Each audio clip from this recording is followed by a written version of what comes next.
चंपई सोरेन के बीजेपी में जाने पर जेएमएम विधायक की कड़ी प्रतिक्रिया सामने आई है। स्टीफन मरांडी ने किसी के जाने से फर्क नहीं पड़ने की बात कही। इन्हीं सब तमाम मुद्दों पर टीवी 45 के संवाददाता मोइजुद्दीन ने स्टीफन मरांडी से खास बातचीत की। इस वक्त हमारे साथ झारखंड मुक्ति मोर्चा के कद्दावर नेता स्टीफन मरांडी हैं। सबसे पहले टीवी 45 में इनका स्वागत करते हैं। सर, सबसे पहले आपका टीवी 45 में स्वागत जी।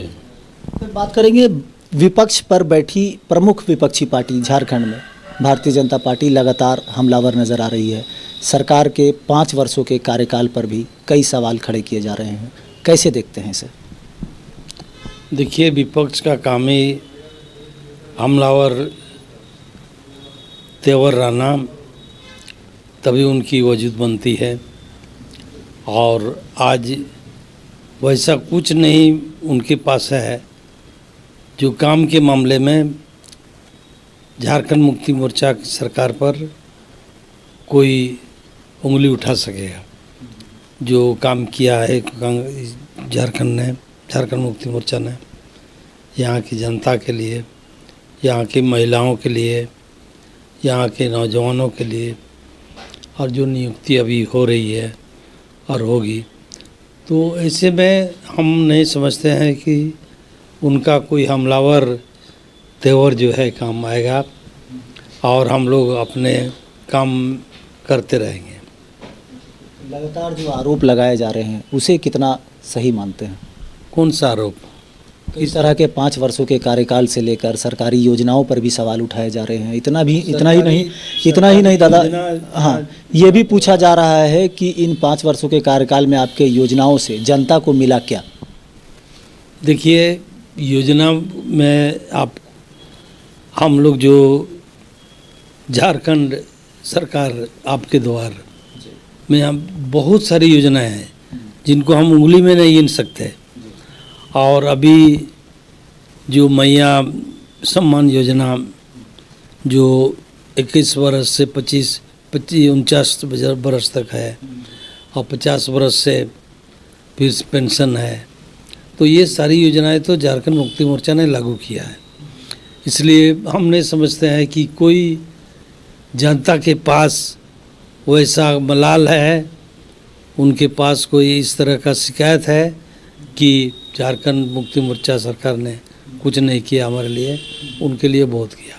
दादा, इन दिनों की बात कर ले वर्तमान की, तो अत्याचारी, दमनकारी, ऐसे कई नाम से भाजपा इंडिया गठबंधन को पुकार रही है। सीधे तौर पर यह भी कह रही कि बीते दिन जिस तरह से युवाओं पर आक्रोश रैली की बात कर ले, तो आक्रोश रैली में जिस तरह से बल का प्रयोग किया, कहीं ना कहीं इनका कहना है कि जालियांवाला बाग जैसा सीन झारखंड में नज़र आया। देखिए, ये बोलने के लिए है, ये जिस ढंग का इन्होंने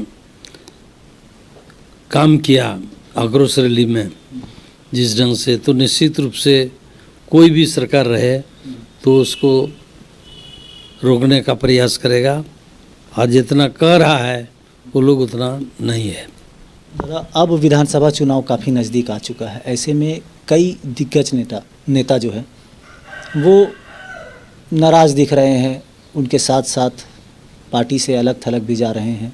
ऐसे में अब आगामी विधानसभा चुनाव में कितना असर पड़ेगा इसका? चूँकि अभी चंपई सोरेन भी आप देख रहे हैं। देखिए, चंपई सोरेन और लोबिन हेम्ब्रम 2 ही लोग हैं जो अभी पार्टी ज्वाइन कर रहे हैं बीजेपी में, जो सुनने में आ रहा है शुक्रवार को।